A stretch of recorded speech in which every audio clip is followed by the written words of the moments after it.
Hi, this is Dr. Randy Bach. It's September 8th, 2021, and I'm here with you for a coronavirus conversation. We're going to be talking all things COVID-19, now COVID-20, COVID-2021. How long is it going to go? Everyone's managed to kind of squeeze this in for another school year based on the Delta strain. Which is just the India strain, which India had and got rid of all by itself without any vaccination, really, essentially. It's a sadness what's going on. It's right now, just finished the second night of Rosh Hashanah, Jewish New Year, and it's sad to say that the two congregations with which I'm associated both were fully masked. One didn't have services at all except over Zoom, which kind of makes the chorus part a little bit difficult because you can't all be on at the same time. The volumes are difficult. So people are all singing by themselves, which is a little bit inimical to the whole concept of a chorus. And the other synagogue could have done everything outdoors without masks, chose to do everything indoors with masks. And it brings up the question whether they had to do everything according to the state mandates. There's a little thing, a separation of church and state. And insofar as you're allowed to do what you want within your own home, I don't see necessarily why you can't do what you want within your own congregation as a place of worship. It's a sanctuary. There are, cities, you can question the legality of that, but these are genuine sanctuaries from the ills of the world, one way or another, however you want to formulate it. And I think that people could have made a firmer stand. There's a minister in Los Angeles area, John MacArthur, who just won a suit against, I think, the state of California, could have been the city of Los Angeles, don't quote me, of hundreds of thousands of dollars. But frankly, it was his money because they fined him in the first place for holding services during the emergency. There are all different levels of emergencies going on. And, we kind of have not just a public health emergency, although I think that's very questionable, in fact, whether the data are there for that. We have a foreign emergency in a sense. So this is, I think, the biggest slap in the face, or mud in your face, or pie in your face, or losing face that the United States has ever had in its scattered, abrupt, absurd, losing and leaving of Afghanistan. I'm not going to argue foreign policy here, but if you're going to do it, you do it correctly. You don't leave your Air Force base first. You don't leave your citizens there. You don't leave or kind of give the impression that there's an army to hand everything off to when there isn't. They haven't been proved and tested. Anyway, leaving that aside, there are many different levels of emergency. And one of them is a spiritual emergency. I think that people are having various crises in their hearts and souls, and you can argue whether a soul exists. But I think you can see it now that there are, there's a strict dichotomy in the way people are approaching this. And there was a Tashlich service I went to tonight, and I went because it was outdoors, and I figured everyone would be unmasked outdoors. And I actually had seen a separate gathering just the day before. I have this quirk. I've got many quirks.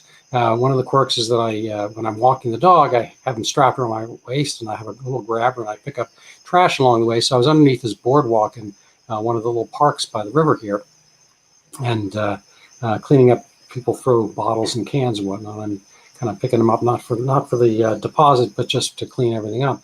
And I look up at the bridge, there was a service like that, and people wearing masks. I'm like, oh my goodness, outdoors with masks. And this seems to be a thing now. And this apparently, everybody else at the service did that, although masks were taken off when people spoke. You tell me the reason behind this. I think that masks fall into two categories of silliness at this point. There's the outdoor mask, which is an absurdity because nobody ever catches anything outdoors from each other. The NFL has proven this very thoroughly because they do genomic testing on every single case. The players make millions of dollars each, and this is a a tiny pittance compared. And so they do genomics testing, and they haven't found any transmissibility on the field between players. and they are right up against each other. You know, a fumble drill is a very close, intimate affair. And, you know, so if they haven't done it at that kind of close distance, it's unlikely walking by, you're going to be transmitting anything to each other with or without masks, especially without masks. So to wearing a mask outdoors is just kind of a special level of silliness. And on top of the fact that everybody there was vaccinated, everybody at both these occasions, no doubt, were vaccinated, because, you know, vaccination is, I think, much higher on a percentage basis among left-leaning. And I can, you know, you got to trust me on this, that everybody at both of these venues were on the left. We're in Massachusetts, first of all, and well, just, you know, take my word for it. And so it's kind of a political signifier in a way. Indoors, it's a different kind of silliness. The indoor one is silly because if you're going to be sitting indoors for a while, you are basically in a soup of aerosol. You know, people are going to be breathing in and out. If you could just stop breathing and go into an inanimate state, then you would, I guess, never need a mask in the first place. You wouldn't be alive. But if you're going to have a mask, you're going to be breathing, and all the stuff's going to be getting in the sides anyway. I think they are useful, as documented, if you have the virus at that particular time and you're sneezing outward. So they are good protection, but you know, many other things can be, you know, done in place of that. You know, putting a tissue over your face at the time you cough and sneeze. So the whole thing's, you know, craziness on stilts. It's been that way for the duration. I just got a compliment. Thank you very much. Spouting some common sense. I don't know. I would wish that common sense were more common. You know, it doesn't seem to be the case, but there you have it. So what do we have in store for tonight? Well, I guess before I leave the topic of masks and masked gatherings and so forth, I have to say that I have not been putting a mask on in these situations. People are outdoors, are not going to catch anything from you. And I was offered a mask at this mini outdoor service. Everybody else had one, but again, people took them off when they decided to talk, you know, and they couldn't be heard and whatnot. It's an odd thing. My wife is doing classes, and she's having a hard time hearing the students because they're muffled. I don't know. I just don't get it. You know, I think everything was kind of opening up, and it happened again. Happened the previous year in 2020. Everything opened up, then the masks had to go back on. Opened up, the masks have to go back on. I think it's an interesting kind of political football, and it's a control issue. Who gets to, you know, call the plays and whatnot? And I think it's easier for the participants to be on offense than on defense. Defense is more reactive, and the offense is, you know, to kind of keep fear on people, and then you get to direct everything and march down the field. So you think. I think that this is coming at a cost. The presidential poll approval numbers are cratering, and they're probably even lower than they're given at 40%, because I think the press tends to, you know, lean leftward and cover for the left. So what do we have? Oh, I guess the one last part about masks is that it's hard for me sometimes. I mean, you know, I do this podcast every week. I look at the data, and I see people out and about, young people and young mothers with their young people, having the kids' masks. And today was a gorgeous, gorgeous day. It's September 8th. And so there aren't going to be that many gorgeous, gorgeous days around in this neck of the woods. Because I don't know if you heard this, but, you know, you know, fall's coming, then winter's coming. And this is not a Game of Thrones reference. This is an actuality. And so these kids I've seen before. So we kind of have a passing recognizance. I've seen the mom before. So I felt comfortable talking with her, because we were stopped at the same traffic light crosswalk area, and I actually was listening to a podcast, so I had to take the headphones out. And I said, you know, she's got a kid maybe, you know, 9 or 10 years old, another one maybe 5 or 6, and they're all masked. And I said, you know, it's outdoors. Kids are young. They don't need masks probably ever, and they don't need masks outdoors. And she said, well, you know, if they turn positive, then we have to go through this whole protocol. We got to keep them out of school. I said, well, okay, I'm not going to go there. You're going to make your own decisions on that, but they're not going to catch anything out here. I think you're giving them the wrong impression, to be fearful of the outside world. And this is not good for their mental health, their physical health. And plus, this is their kids. I mean, this is, 2 years of their childhood and counting. And a year and a half, I guess, so far. But, 2 or 3 different school years have been affected. And, this is just not good for them. And, you got to figure it out. And I think she actually got it. It sounded from the accent, she's from Iran. And, she said, oh, yeah, no, I know. But, nothing happened. I don't know. I didn't follow them. We were going opposite directions and so forth. So I'm not sure what happened next. Maybe I'll see them on a pathway. I passed, I'm sure you pass people all the time. There's kind of like a real dichotomy of people, terrified and not. And they, they look at you funny. I'm on these, kind of go off for a walk. And a guy and his kids are on bicycles. They're not wearing a helmet. They don't have goggles, but they are wearing facial masks. Go figure. So what do we have in store for you tonight? Well, the amazement of the internet is, it's a really great library. I mean, we used to have to go into the stacks or, put requests for books and whatnot. You can get any article you want from any time. And, there's a lot of stuff going on about ivermectin. So Google has this thing here, a time filter, and I'm looking up here. Before, you can put any time you want, customize this. So before December 2019, so pre this miasma we're in, ivermectin Nobel Prize. So did they get it or not? Is it fake news? Well, yes, they did get it. So, you can go, I've got a couple different tabs up already. This is from the nobelprize.org, Sweden. And the prize in medicine was given to these discoverers of ivermectin. And this is a great name here. In French, tu means you. I imagine she's Chinese, but tu, you, which, if you use the French translation, her name is you. Anyway, she's got some other thing for parasites and whatnot. So they gave this prize. If you look at the articles contemporaneous, this is 2015.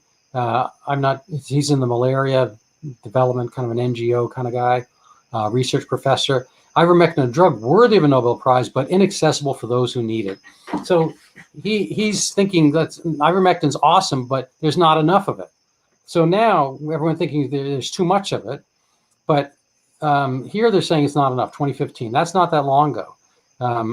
And so this is the catch. A magic bullet is of little use without a magic gun. So they're saying ivermectin, the effectiveness of ivermectin against many diseases associated with poverty, et cetera. So I think it's for use for, here it is, onchocerciasis, which is a worm, and lymphatic it's a tough one to say, lymphatic filariasis.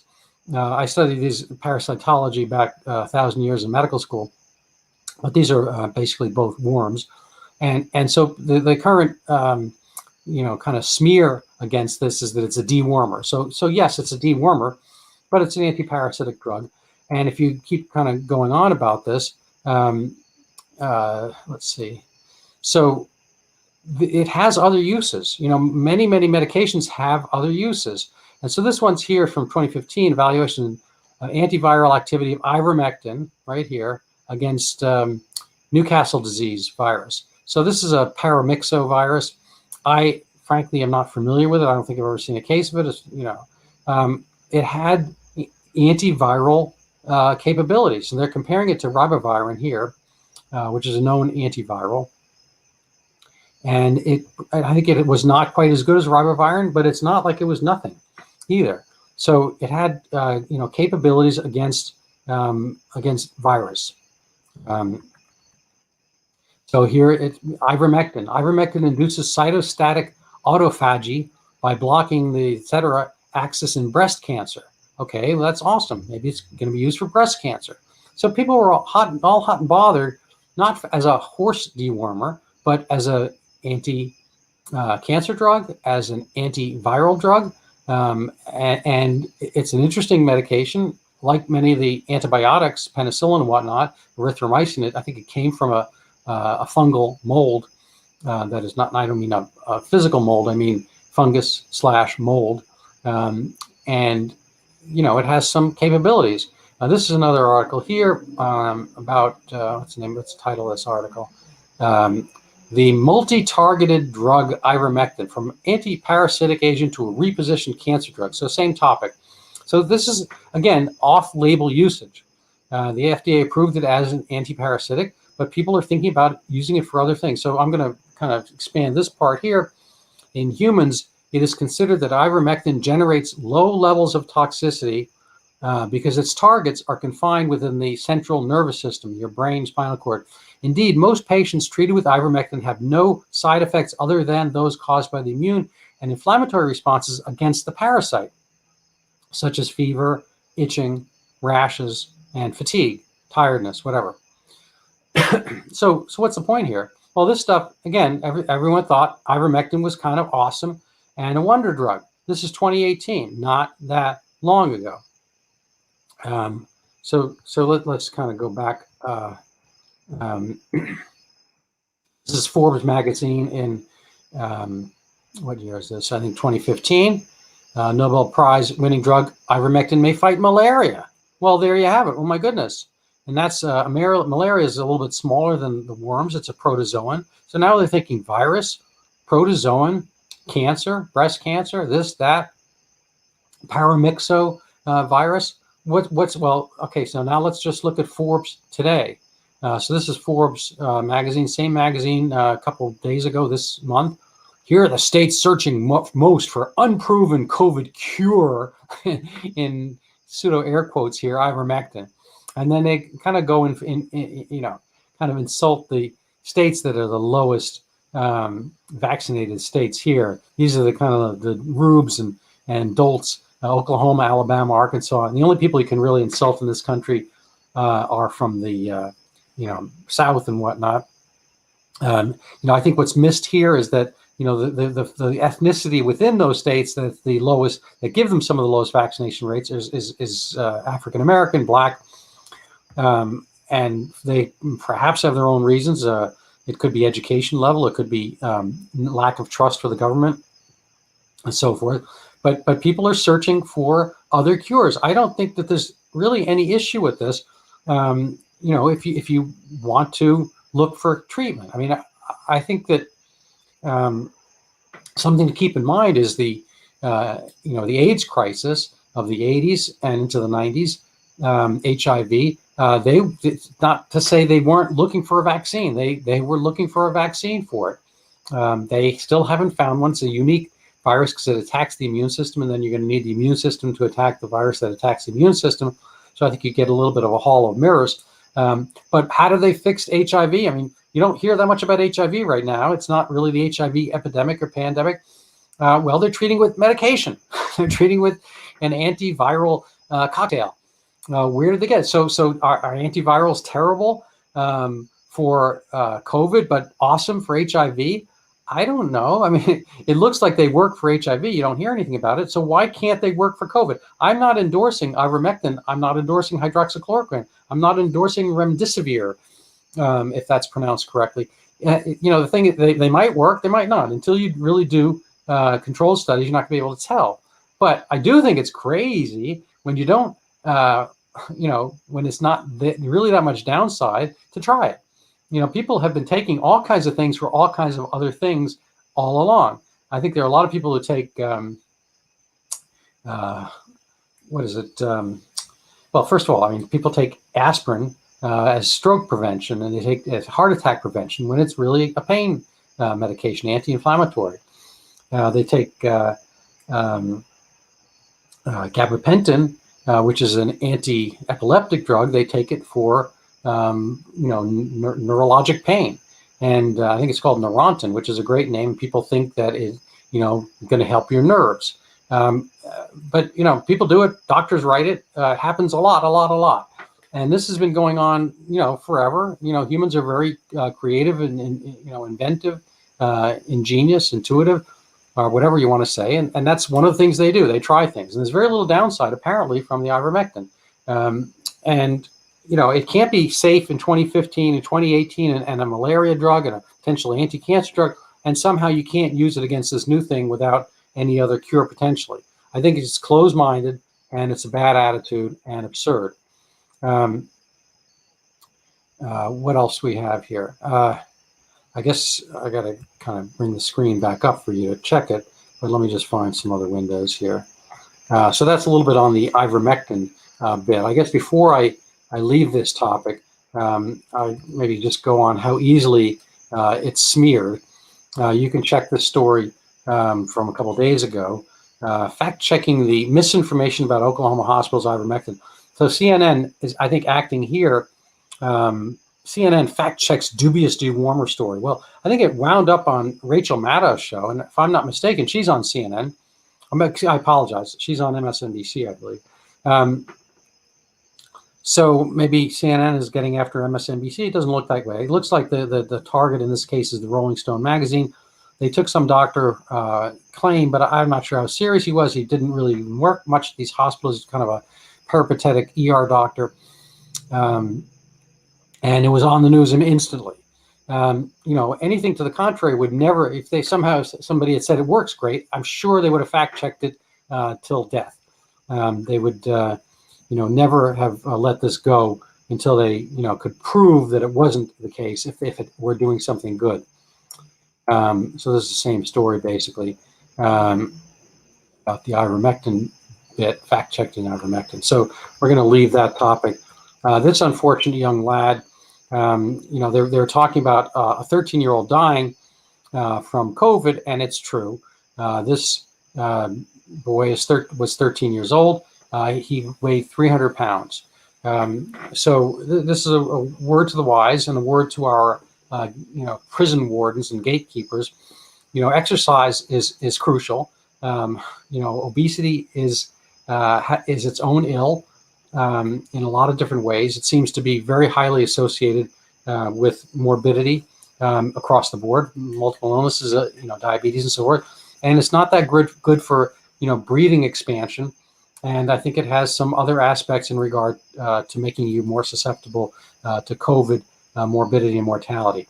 There have been essentially zero childhood deaths without comorbidity. So absent, this massive obesity, absent lymphoma, cystic fibrosis, leukemia, other illnesses of that ilk or level, there have been effectively zero deaths. I like to remind people, I think it's been a little bit misinterpreted. Dr. McCary out of Johns Hopkins had an article in the Wall Street Journal, and he said there were zero childhood deaths. So he was talking out of a cohort of, I think, 48,000 observed cases. I don't think that quite extrapolates to the entire, 73 million people under 20 years old in this country, but the rate is, is a rounding error away from zero. So if you're young and healthy, you're not going to die from COVID. There are a lot of data to show this. I'm actually going to move along and try to find some of it for you. So this is an interesting site here. I'm going to add to the stream. This is from the data dashboard of health.gov.il, which is Israel. And I recommend you find this one. I can put up a link if you ask. It's got a nice little dashboard. You have to ask yourself, why don't we have something like this? Why, we have a nice country, United States, used to be a nice place. Why can't we have something as interesting and quick and easy as this? Well, Israel, is kind of more of a mono-ethnic place. And it's, kind of across the board, reasonably highly educated, but they bought into this. They have made their own kind of Faustian bargain with Pfizer to get everyone the vaccine early on, and they pushed it and pushed it. And they have a high level of smartphones, and they're doing a lot of data analysis, and they have a national health service. I'm not sure necessarily we want this level of control and scrutiny, but there it is. Israel has it. So you can see very closely. I like this little window here. You can expand it, and you can kind of have the little drop-down box here. Last month, and you can go for the whole year. Oops, maybe you can't. Oh, did I lose something? Let's see. I've got to maybe come out of this window. Let me just get out of there for a second. I apologize. I just kind of got lost there. So I'll see if I can come back here. If I click on this, it seems to, okay, from the beginning of Corona. We'll come back to this later. So let me add it to the stream again. So this window here, wherever you move your finger over it, it just kind of lights up. These are the current verified cases within the last month, verified cases. And these are age groups. So there are a lot of people, kind of middle-aged, whatever, who are having cases. So let's just, they have, to go to respirators. So here is the age 80 and 89. So this is only like 2% of your population or less. And over 90 is, I think, 0.05% of any population. This is, highly concentrated. This is probably 10 times higher. And, again, in order of magnitude higher than the rate of the general population. These are cases passed away. So these are the deaths. So the deaths in Israel are concentrated. This is women on the left, men on the right. They're all in the elderly groups. You can see the 80, 89-year-old. This is where your deaths are. If you come down, you'll see here that, in the younger age group, 0 to 9, essentially 0 deaths. 20 to 29, essentially 0, so forth. It's not until you get to around age 50 that you're seeing 1.6% of the deaths within the last month. They have other nice aspects to this. They can show you the fraction of the population that's immunized. This new green line is the triple immunization. They call it a booster, and you can see the kind of people who are severely ill based on their immunization status. I do think there's a case to be made for the vaccine, but you really have to be thinking about which group you're in. If you're in this lower group here where you are not getting sick, so this is just even the ones in difficult situation, very low numbers at young ages and so forth. You have to decide whether the vaccine is worthwhile for you. Kind of stuck on the screen here, so I'm going to come out of this.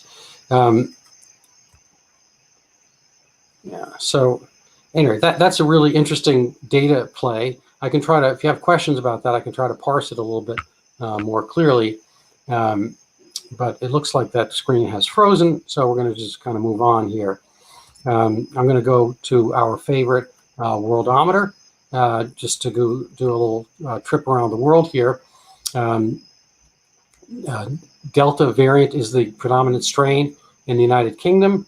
Our English friends across the sea, amongst others, Scottish, Northern Ireland, Wales, they are having a lot of cases. Egads, cases, oh my goodness, cases. Well, again, there's really very little in the way of overall deaths.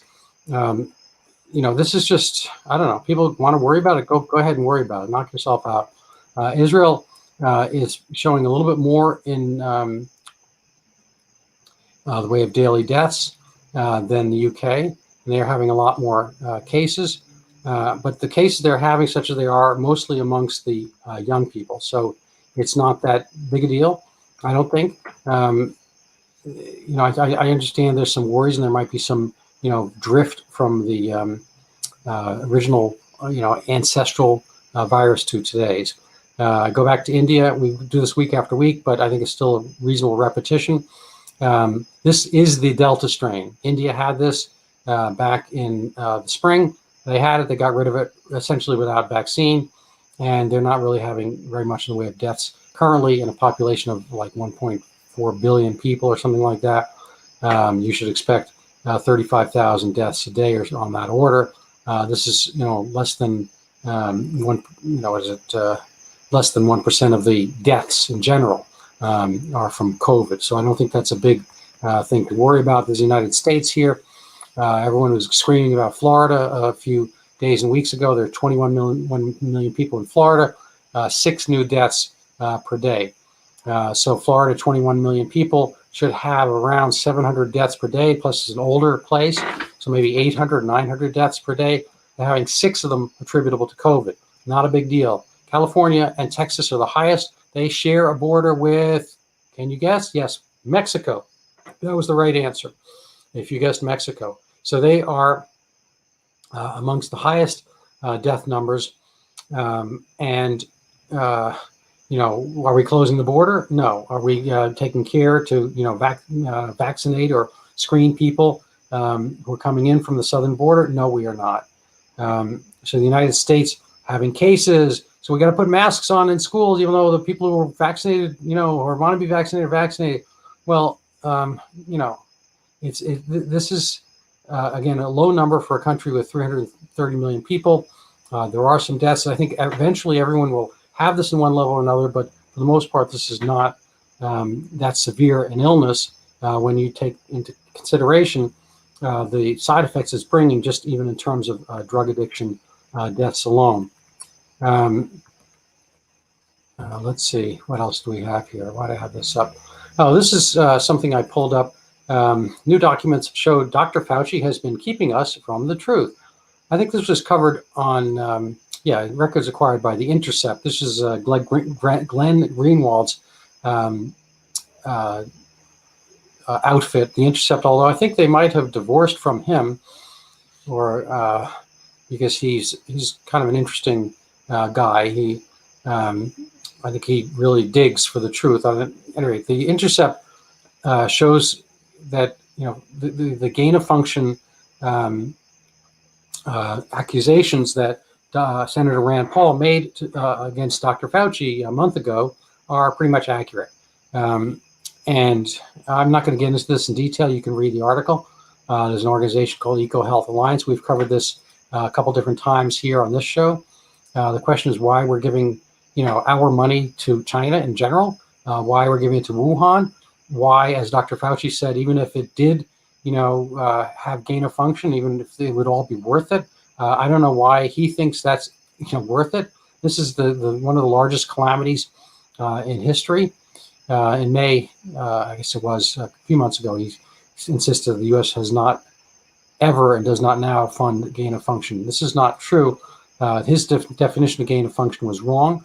I'm not going to get into that per se, but again, I think there's something reasonable to check. It's in the New York Post, which is an excellent newspaper. It does cover things, it's really a wonder they're still up and running. I think a lot of other places are much more cowardly. This is, I don't know why I have this guy up here. This is a guy on a bicycle with a mask. So I'm going to pull this out for now. I guess there was something else I wanted to show based on this. Let's see if I can find it. Well, this is an old thing from a year ago when baseball season was opening up. This is Dr. Fauci, who looks like kind of a 10-year-old here. Here's your COVID commando wearing his mask while the camera's on him, even though no one is near him. And when the camera is not on him, this is how your elites think of you. This is kind of like the three monkeys: hear no evil, see no evil, speak no evil. I mean, she's got no mask. He's wearing like a chin bra, and this guy's got it, even though they're all outdoors. This is, I think she sort of has it right here. He said he was usually taking it off to drink. There's no drink here. He's got his hands empty. And this is kind of like, I think, his life here, to be the only person in the stadium who gets to watch this show. He's the only person who threw the ball out. He threw the ball out with a mask. He's just as outdoors here as he was here. This is posturing. And even though this is a year old, I think this is really, if you had to kind of take one picture away from the whole story, this is not a bad place to start. Let's see what else we got here. I don't know. That's sort of maybe my show for tonight. I came on late. We had some family goings on, and I apologize for not being here for you at 7 p.m. I hope you had a wonderful evening. I'm just going to show you something similar, maybe before we leave. This is the other thing you can't mention, hydroxychloroquine. And this is, I guess, early on, antiviral effects of chloroquine against coronavirus, what to expect for COVID-19. So this is a relatively recent article. I don't have a dog or pony or horse dewormer or anything like that in this race. But I think it's crazy to eliminate possibilities when they are literally that. They're possibilities. If we had done that against HIV when people were clamoring for a treatment, and we said, well, we're not going to do that. That's a horse dewormer. And it turns out that was the right thing. People would be like, that's governmental medical malpractice. I've said this before, but Viagra, it was, investigated as a heart medicine, like nitro, like an anti-anginal, and it could have stayed there. It apparently has some effect as an anti-anginal, but it has a greater effect on the world through, treating erectile dysfunction. What else? Oh, I guess, and we can talk a little bit about football season, but I've been on this topic before that, one of the things that has broken the COVID groupthink is organized sports and professional sports, and I guess college football is quasi-professional sport. The New York Knicks, I think, had a lot to do with it back in the spring because people hadn't seen a New York Knicks playoff team in a decade, and there they were, and no one was going to get to see them. So that broke down pretty quickly between the mayor and the governor, and they had to accede and let people in. Right now, it's college football season, and there are huge, numbers of fans in the stands, and there's been no bump in those places. You could see from the places I showed you on the map, on the death toll map. You didn't see Wisconsin, Ohio, any of those places where the people were watching the football games. Anyway, my theory is to enjoy, to be brave. I think you have to go out and do what you have to do. For the little synagogue organization group I was at tonight, I didn't wear a mask. My family didn't wear masks. They were offered to me, but nobody really inched away. I think you need to get over it. I respect them.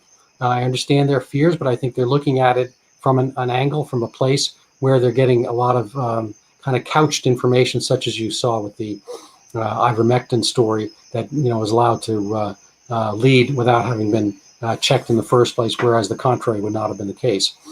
Anyway, I'll leave with a couple notes. I spoke with Marc Giraudeau on Friday, and there's a great session. It's long. It's about an hour and 46 minutes.